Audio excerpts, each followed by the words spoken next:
So now we're going to discuss very important concepts, and that is called the dynamic, static, hydrostatic, and total pressure. And to understand what these are, we're going to look at the Bernoulli equation. Okay, and for the Bernoulli equation, we had the static pressure plus 1/2 rho v squared plus gz is equal to a constant. And notice that here we have a explicit pressure. Here we have rho v squared over 2, and we have a rho gz. Well, here we have a pressure plus something that isn't pressure plus something that isn't pressure.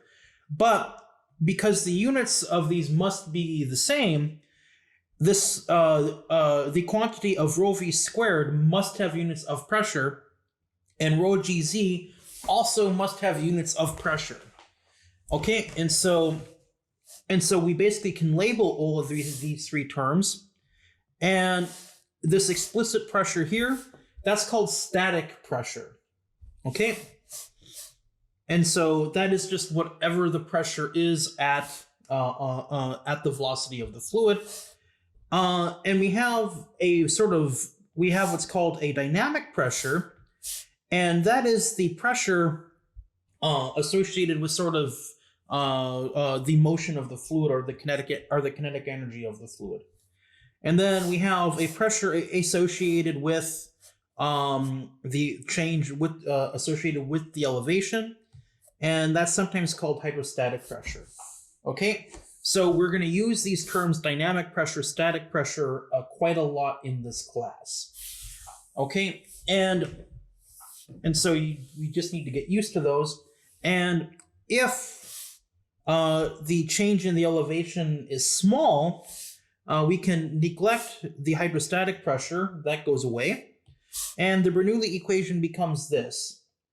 And this here is equal to a constant. So even if we decelerate v to where that goes to 0, it's going to be equal to that same constant.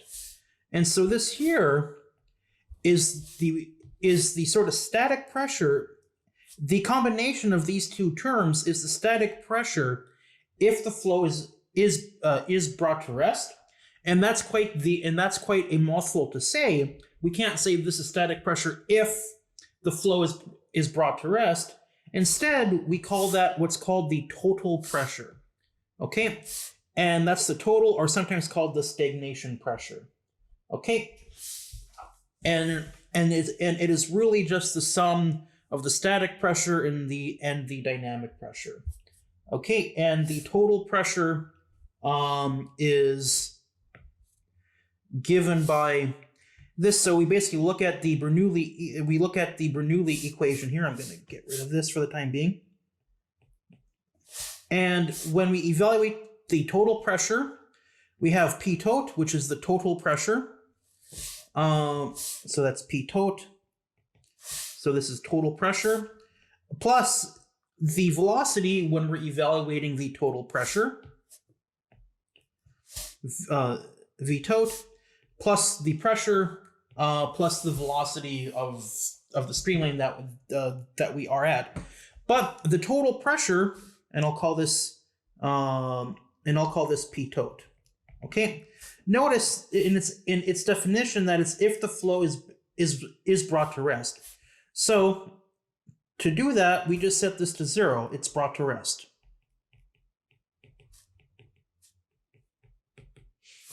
Okay, and so this implies that the total pressure equals the static pressure plus the dynamic pressure. Okay. And of course, this is for incompressible flow.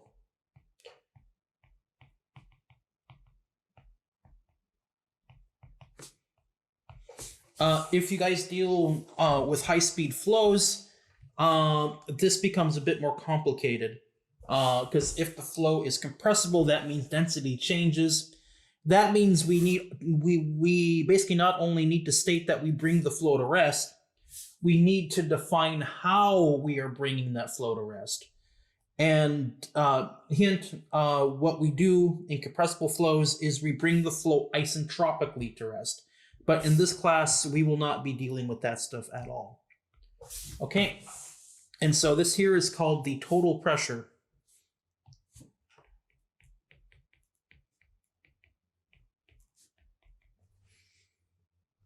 Okay, and again, this expression is valid for incompressible low-speed flows, and this here is the dynamic pressure.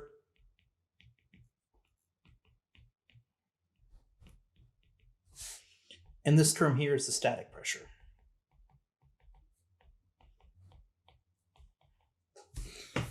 Okay, and so we have introduced static pressure, dynamic pressure, hydrostatic pressure, and total pressure. Wow, it's a really bad dynamic. But okay, so now we can use these. And so now how do we measure these things? We got these three different pressures. And so how are they actually measured? Well, measurement of static pressure. Essentially, one way to do it is you have a pipe or a flow channel, and you drill a hole in the side of it and you stick a U-tube manometer. And yes, the concept and application of manometers will be starting from here, which we just finished. We will be working with manometers all the way through the end of this class to the point where you'll be tired of seeing them. Okay, so we have flow in some pipe, and we want to measure the static pressure. So that is just P. Well, if we assume there's no flow in the manometer, which is generally a good assumption, we don't want flow through the. If the pressure is too high, we're going to see flow through it, and our manometer and our heavy manometer fluid is going to be squirting out, which we don't want. Okay, and I need to get rid of this.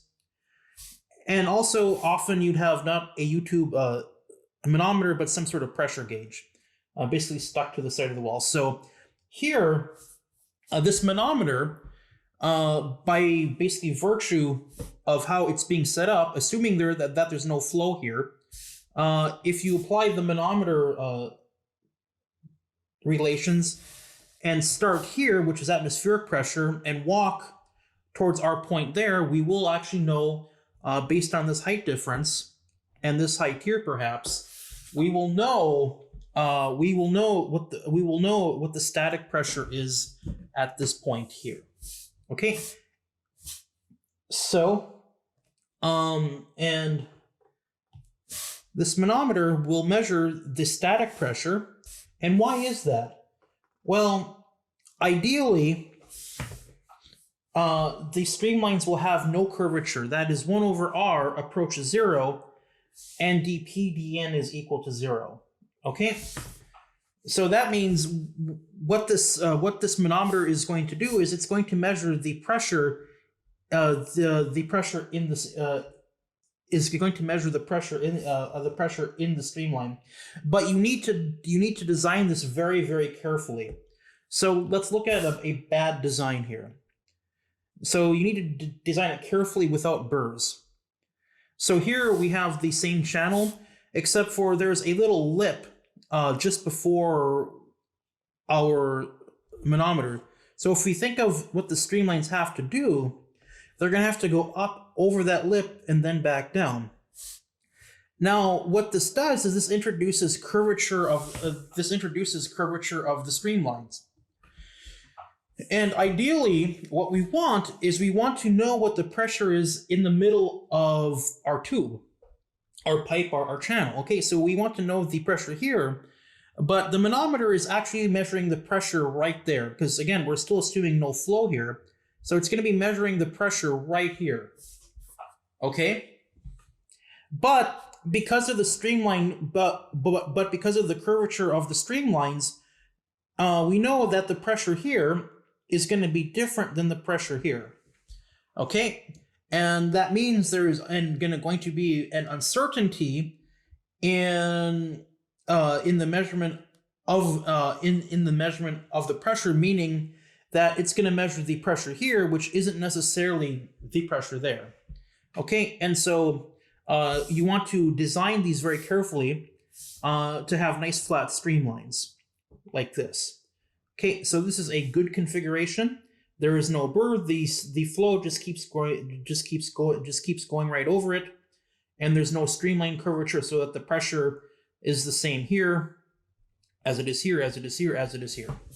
Okay, and we'll get more into why that is later on in class. And it's the same thing if you have a burr on the other side. The streamline still has to go up and over, and there's still streamline curvature there. Okay.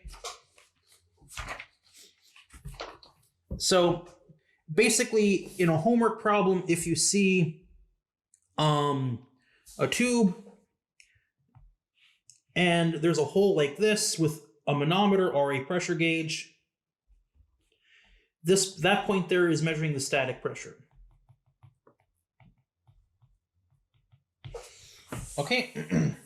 Because again, ideally it is not messing with the flow at all. So it is measuring the pressure at the velocity that the flow is at, which basically means we are measuring the static pressure, because ideally the static pressure tap will not alter will not alter rho v squared.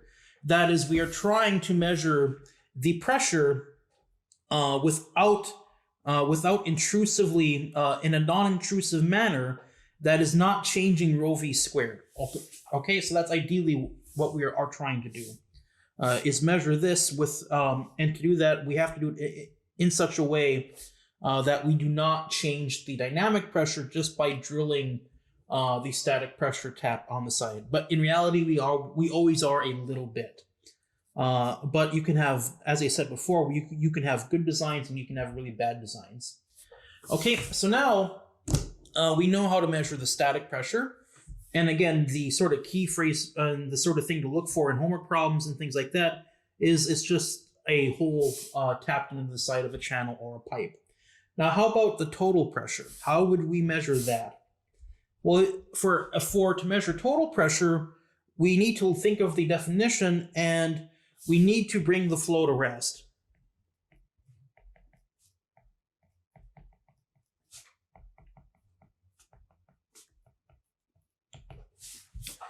And how do we do that? Well, we can do that with a manometer, and we do that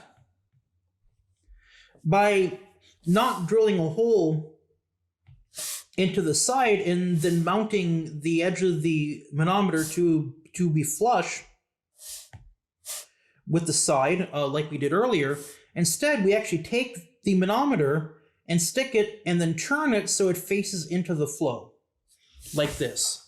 So if we sort of think about what's going to happen, is the flow is going to go up and over, which it is going to mess with the flow a tiny bit, but there's going to be a streamline right in the middle that's going to go here and then stop and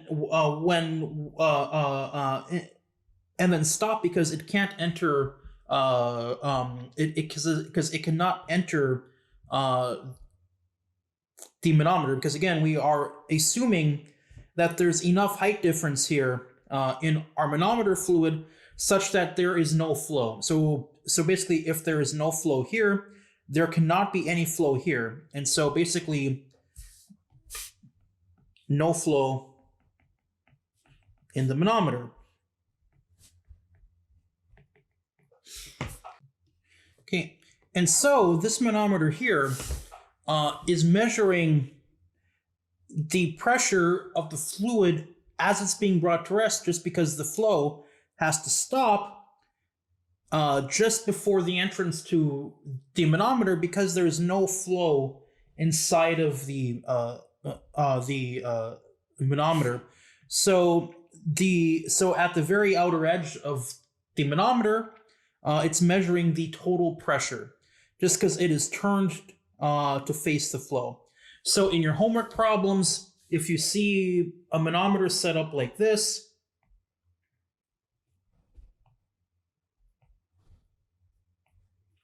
where it is turned to face the flow, this is measuring total pressure.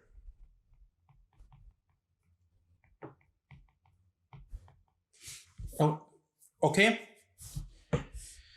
And you'll learn more about pitot probes in fluids lab, but a pitot probe is a very useful device, and what they do is they're useful to deduce the velocity of a flow. Okay, and really what they do is they measure both the static and the total pressure at the exact same location. So essentially, if you want to deduce what the velocity is, we look at the Bernoulli equation. We have P plus 1/2 rho V squared is equal to the total pressure, right? That is basically what it is. And so here, this is the total pressure, this is the dynamic pressure, and this is the static pressure. So if we know the dynamic pressure, I'll call this P dyne. If we know the dynamic pressure, we can get that V squared is equal to 2 over rho times P dyne.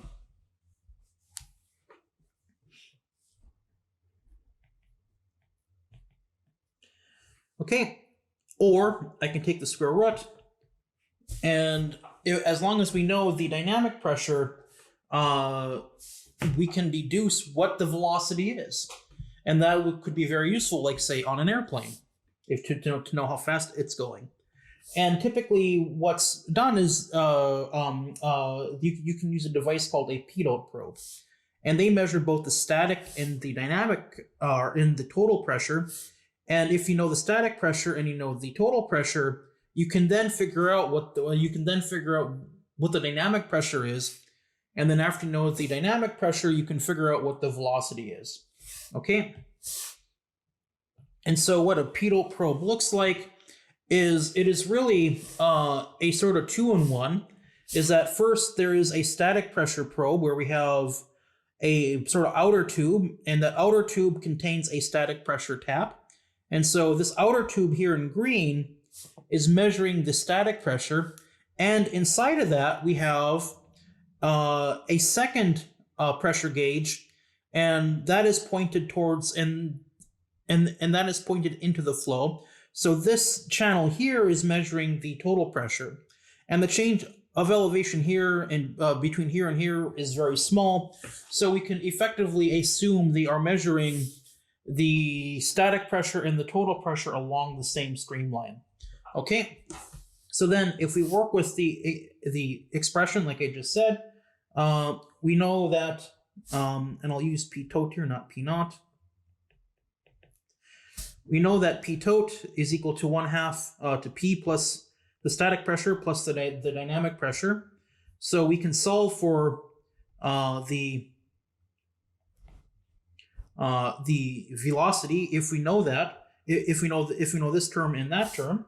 So this term is measured by this over here, and this, and then the static pressure is measured by this gauge over here.